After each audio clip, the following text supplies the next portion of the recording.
গত বেশ কিছুদিন ধরে মানে বেশ কয়েকদিন ধরে না চোখে পড়ছে একটা ভ্লগ চ্যানেল থেকে কিছু ভিডিওজ আসছে। প্রথমটা আমার ঠিক মাথায় ঢুকছিল না, কারণ মেয়েটি মানে এই যে প্রিয়াঙ্কা রবি ব্লগ, আমরা মুন্না বলে চিনি ওকে, ভীষণ ভালো একটা মেয়ে, এত ভালো রান্না করে, এত গুছিয়ে সংসার করে, আর মিষ্টি মিষ্টি দুটো ছেলে আছে ওর, এবং ওর হাজব্যান্ড ওর সঙ্গে বয়সের তফাৎ থাকলেও ভদ্রলোক ভীষণ ভালো।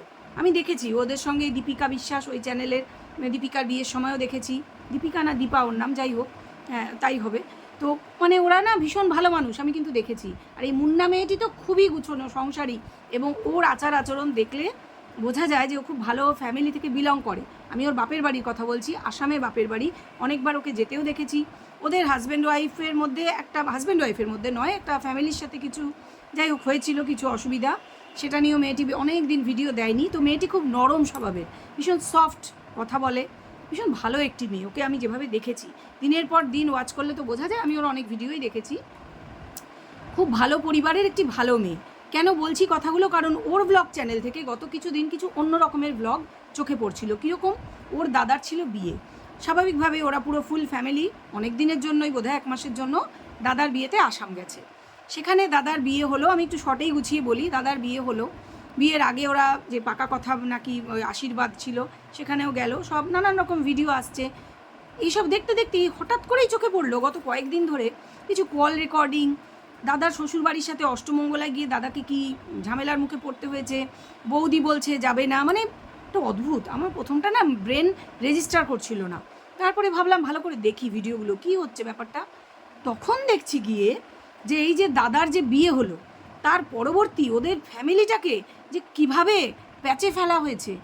কেন বলছি কথাটা, কারণ ওর এই দাদার বউ সে আসতে চাইছে না শ্বশুরবাড়িতে, কোনোই কারণ নেই। বলছি একটু গুছিয়ে বলি, তার আগে বলে নিই, welcome back to my channel world of Dolai সকল দর্শক বন্ধুকে স্বাগত জানাই। আশা করি তোমরা সকলে সুস্থ আছো আর ভালো আছো। এই ভিডিওটা যে করতে বসেছি, সেটা কেন বসেছি, কারণ এই যে প্রিয়াঙ্কা ব্লগ চ্যানেল থেকে গত কদিন ধরে এই ধরনের ভিডিও আসছে, সেটা এটাই প্রমাণ করে যে যে বিবাহ মানে বিয়ে একটা মিষ্টি সুন্দর সম্পর্ক শুধু দুটি ছেলে মেয়ের মধ্যেই হয় না, একটি নারী পুরুষের মধ্যে হয় না, কিন্তু দুটো পরিবারেরও একটা বন্ধন তৈরি হয়। সেখানে এই বিয়ে হতে না হতেই মাত্র 3 মাসও হয়নি, ডিসেম্বরের বোধহয় মাঝামাঝি বিয়েটা হয়েছে, 3 মাস যেতে না যেতেই এই যে প্রিয়াঙ্কার বাপের বাড়ি যে ফ্যামিলিটাকে এবং প্রিয়াঙ্কাকেও কন্ডেম করা হচ্ছে, ইনক্লুডিং হার হাজব্যান্ড, যে বউটির সাথে নাকি অত্যাচার করা হয়েছে। প্রতিটা ভিডিও রয়েছে, অত্যাচার করা হলে তো বোঝা যেত, বউটি তো সেখানে দিব্যি আছে, শুধু তার স্বামী সঙ্গটা তার পছন্দ হচ্ছে না। যদিও দেখতে শুনতে আচার আচরণে প্রিয়াঙ্কার দাদা যথেষ্ট ভালো, ওই মেয়েটির চেয়ে কোনো অংশে ভালো ছাড়া কম নয়, এটা আমি একদম গ্যারান্টি দিয়ে বলতে পারি।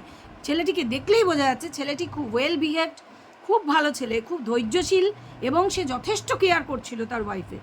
অথচ তার ওয়াইফের যে সমস্ত কল রেকর্ডিং অন্য রকমের একটু ভাষায়, বাঙাল ভাষা বা ওই আসামের একটু অন্য ভাষা, তবুও বোঝা যাচ্ছে কথাটা কি হচ্ছে। তার বিভিন্ন মানুষের সাথে, বিশেষ করে তার মায়ের সঙ্গে যেগুলো শোনা গেছে, পরিষ্কার বোঝা যাচ্ছে মেয়েটি পারপাসলি শ্বশুরবাড়ি যাবে না, সংসার করবে না, তার হাজব্যান্ডকে কোনো কিছু শ্বশুরবাড়ি তার পছন্দ না। শুধু তাই নয়, এমন কিছু কল রেকর্ডিং শুনলাম যাতে করে বুকের মধ্যে কেঁপে যেতে হয়। কেন বলছি, বিয়েটা দেওয়া হয়েছে যে ছেলেটি মেয়েটি বিয়ে করে সুন্দর সুখে সংসার করবে, অথচ মানে মাথার মধ্যে এত প্ল্যান, এত প্যাঁচ কেন?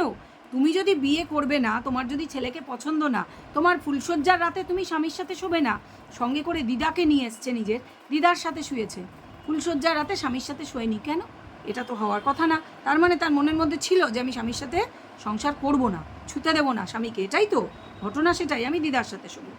তার স্বামী সেটাও মেনে নিয়েছে, তারপরে সে স্বামীর সাথে মেলায় যাবে না, কোথাও যাবে না, স্বামীকে তার হাত ধরতে পর্যন্ত দিচ্ছে না, তার ওই যে মানে নজর না লাগে, আঙুল কেটে দেয়, এগুলো ওদের কিছু রিচুয়ালস আছে, হয়তো আসামের দিকে আছে, আমাদের এদিকে এগুলো নেই।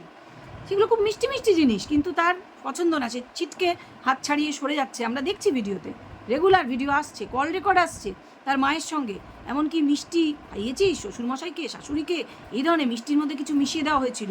হ্যাঁ, তাহলে প্রশ্ন যে সেটা বাড়ির সবাইকে, শ্বশুরবাড়ির সবাইকে খাওয়ানোর কথা হয়েছিল, এটা শোনা যাচ্ছে, কিন্তু কেন কেন মেশানো হবে? তাহলে পেছনে কি বড় কোনো উদ্দেশ্য ছিল? এরপরে আবার মানে কোপানোর কথা শোনা যাচ্ছে, আমার তো মানে কি বলবো, এগুলো শোনা সাহস নেই, যে শ্বশুরবাড়ি সবাইকে কোপানোর কথা শোনা যাচ্ছে, বিভিন্ন হাজার একটা কল রেকর্ডিং বাইরে আসছে। মানে কোন ফ্যামিলিতে বিয়ে দিল ওরা? ওদের যে একটা ফ্যামিলি যথেষ্ট ভালো, সেটা কোনো দ্বিমত নেই, যে ওর বাবা মাকে দেখলেই বোঝা যায় তারা ঘরোয়া মাটির মানুষ, ঠিক আছে। এবং সেই এরিয়াতে গিয়ে যদি মানুষ খোঁজ নেয় তাহলেও তো জানা যাবে যে তারা মানুষ কেমন। এবং মেয়ের বিয়ে দেওয়ার সময় তারা নিশ্চয়ই খোঁজ নিয়ে বিয়ে দিয়েছিলেন। এমনকি মা মেয়ের কল রেকর্ড থেকে এটাও শোনা যাচ্ছে যে মা বলছে আগেরটার বেলায় তো তখনও তুই এরম বলেছিলি। আগেরটার বেলায় মানে মেয়েটির কি আগে একবার বিয়ে হয়েছিল? সেটি কি লুকোনো হয়েছিল? ডেফিনেটলি লুকোনো হয়েছিল, কারণ ওর দাদার আগে কখনো বিয়ে হয়নি। তাহলে মেয়েটির কি দুবার বিয়ে দেওয়া হয়েছে? এটা দ্বিতীয় বিয়ে। মানে মেয়েটির কি কোনো মানসিক রোগ আছে? সে কেন স্বামী সঙ্গ করতে চায় না? তাহলে সে বিয়ে করলো কেন? তার যদি ছেলেদের থেকে দূরত্ব বজায় রাখার কোনো একটা টেন্ডেন্সি থাকে, এবং মনে তো হচ্ছে তার বাড়ির লোক সেটা জানতো, তাহলে সে এই ফ্যামিলিটাকে ফাঁসালো কেন? সে বিয়েটায় রাজি হলো কেন? তার পারমিশন ছাড়া তাকে তো জোর করে বিয়ে দেওয়া হয়নি বা বিয়ে করে আনা হয়নি। সে বিয়েতে দিব্যি বসেছে, বিয়ে করেছে, যদিও মুখটা আগাগোড়া হাঁড়ি, এরকম কোনো বউয়ের দেখা যায় না। আমার যে রিসেন্টলি ভাসুরের ছেলের বিয়ে হলো, কি হাস্যমুখী মেয়ে, হাসি খুশি, সে তখনও হাসতো, এখনও হাসে। দিব্যি সুন্দরী, শিক্ষিতা, ভালো ফ্যামিলির মেয়ে, সুন্দর সংসার করছে দুটিতে, ঠিক আছে। এই সব দেখলে সত্যি বলছি, ছেলেদের বিয়ে দিতে বাবা মায়ের বুক তো কাঁপবেই। এবং এই যে বিবাহিতা ননদ এবং নন্দাই, আমরা দেখছি নন্দাই গিয়ে মাটি মেঝেতে বসে পড়ে মেয়েটিকে প্রাণপণ নিজের মেয়ের মতন বোঝাচ্ছে, যে যেহেতু অল্প বয়সী মেয়ে তাকে প্রাণপণ বোঝাচ্ছে মা মা করে। অথচ মেয়েটি ঘাটটারা, মানে তার মনের মধ্যে অন্যই কিছু আছে, সে পারপাসলি এই জিনিসটা করছে। মানে তাকে অত বুঝিয়ে আসার পরেও সে আবার করে ফাঁসানোর জন্য সে অনেক কিছু করেছে। জাস্ট ভাবা যায় না যে কী ধরনের এগুলো, কি ব্যবসা তাহলে? এই যে তার মা বলছে যে আগেরটার বেলাতেও তো তুই এরম করেছিলিস, তার মানে কি এটা এদের ফ্যামিলির ব্যবসা? এরা এটাই করে যে একবার করে বিয়ে করব, সোনা গয়না নিয়ে মা মেয়েতে কথা হচ্ছে। মা বলছে মেয়েকে যে আমাদের দেওয়া, আমাদের দিকের দেওয়া গয়নাগুলো কিন্তু গুছিয়ে নিয়ে চলে আসবি। মেয়ে তখন জিজ্ঞেস করছে আর এদিকেরগুলো, মানে মেয়ের ইচ্ছা ওদিকেরগুলোও নিয়ে যায়। পরিষ্কার মুখে, মানে গলার মধ্যে লোভের হাতছানি বোঝা যাচ্ছে যে এদিকেরগুলোও নিয়ে যায়। মানে একেবারেই সেই কী জানি কি কি কি একটা ডলি ছিল না, ডলি কি ডলি, সেই শ্বশুরবাড়িরও সব কিছু নিয়ে কেটে পড়া বিয়ে করেই। এ তো সেই ঘটনা।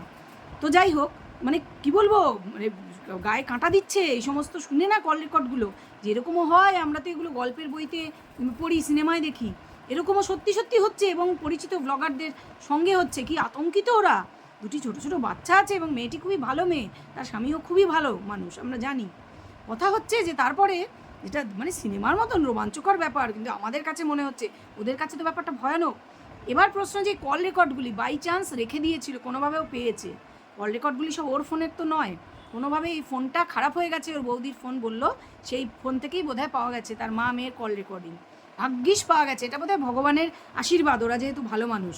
সেটা পাওয়া গেছে বলে যে ঘটক ছিলেন, কি একটা কি দিদি বলছিল, খুপু দিদি নাকি, আমার এখন মনে পড়ছে না, সেই ঘটক মহিলা তার এই মেয়েটির সঙ্গে এবং মেয়ে আর মায়ের যে কল রেকর্ড, তার থেকে অনেক কিছু পরিষ্কার যে কত প্ল্যানিং প্রোগ্রামিং হয়েছে। তারপর তারা ফার্নিচার আবার চেয়ে পাঠিয়েছে, এরা কিছুই চায়নি, নিজের থেকে খুব ভালো খাট, আসামে তো ভালো কাঠের সমস্ত পাওয়া যায়, তো খুব ভালো খাট সোফা সব দিয়েছে, এরা একদিকে সব উপর করে রেখে দিয়েছে যে সব নিয়ে যাও, যে বিছানার যে ম্যাট্রেস ফ্যাট্রেস সব কিছু। তো সেগুলো হয়তো এতদিনে নিয়ে গেছে, কিন্তু কথা হচ্ছে এরপর আরও কি করবে জানা নেই। কারণ যদি বলে কোপানোর ইচ্ছা ছিল, কেন ভাই কোপাবে কেন শ্বশুরবাড়ির লোককে? তুমি বিয়েটা কেন করেছিলে? মানে এই ধরনের ফ্যামিলির সাথে বিয়ে হলে মানে কি বলবো, তো মানে বসে বসে জেলে চলে যাবে লোকে। এ তো নানান রকম এখন ব্লেম দিচ্ছে, কিচ্ছু অথচ করা হয়নি। তাকে সারাক্ষণ আমরা দেখেছি এই ননদ সাজাচ্ছে, গোছাচ্ছে, চুল বেঁধে দিচ্ছে। সে বলেছে বাপের বাড়ি গিয়ে আমাকে খেতে দিচ্ছে না, শ্বশুর বাড়িতে আমাকে খেতে দিচ্ছে না। ভাই ওরা কি পাগল? এত বাড়িতে লোক খাচ্ছে আর বাড়ির বউকে খেতে দেবে না? তাকে এত আদর করে ঘরে তুললো, আমরা তো দেখেছি কীভাবে বধূবরণ করা হলো। তার মানে কি কতটা এটা এদের ফ্যামিলির বিজনেস। মেয়ের বারবার বিয়ে দেবো, এই সোনা গয়না, কিছু তো ব্যাপার আছে ভাই। এবং ওই স্বামীকে ছুঁতে দেবো না, নানান কায়দা করে, একেবারে সিনেমার কায়দায়। হ্যাঁ, সেই জন্য দিদাকে সঙ্গে এনেছে এবং দিদার সঙ্গে ফুলসজ্জাটাতে শুয়েছে। মানে কত বড়, মানে মুখে খারাপ কথা চলে আসছে, কত বড় ড্যাশ মেয়ে, চিন্তা করো। অথচ মেয়েটা মিনমিনে, গলার আওয়াজ হচ্ছে এরকম মিনমিনে, মানে মিটমিটে শয়তান যাকে বলে। অথচ তাকে এখনও, এই মেয়েটির শিক্ষা সহবত এত ভালো, এই যে মুন্না, যে প্রিয়াঙ্কা, এখনও বৌদি বৌদি করছে।